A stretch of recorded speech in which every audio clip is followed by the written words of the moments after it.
Wait చేయడం మానేశాను. నువ్వు వస్తావని, కాల్ చేస్తావని, మెసేజ్ పెడతావని చాలాసార్లు గుర్తొస్తావు. ఎలా ఉన్నావు అని అడగాలని అనిపిస్తుంది. లవ్ యూ, మిస్ యూ అని అంటావేమో అని ఎదురు చూస్తూ ఉంటాను. ఇదేంటి గంటలు గంటలు కబుర్లు ఏమయ్యాయి? నాతో మాటలు బోర్ కొట్టాయా? ఎన్ని ఆలోచనలు ముసురుతాయో తెలుసా? గట్టిగా ఏడవాలని అనిపిస్తుంది. జీవితంలో చాలా క్షణాల్లో గుర్తొస్తావు. పాటల్లో, మాటల్లో, సముద్రపు గాలిలో, కాఫీలో, పొద్దున్న చేసే పూజలు, చేసే ప్రతి పనిలో గుర్తొస్తావు.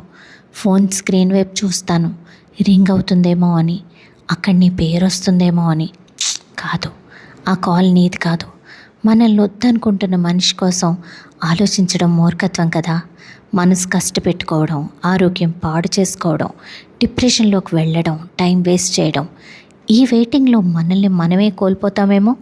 నిజంగానే మనమంటే ఇష్టపడితే మనమేంటో అర్థమవుతాం కదా. అట్నుంచి కూడా ఒక ప్రయత్నం చేస్తారు కదా. మన బాధ అర్థం అవ్వట్లేదంటే అట్నుంచి వచ్చే సైలెన్స్ వాళ్ళు మనకిచ్చే సమాధానం కాదంటారా?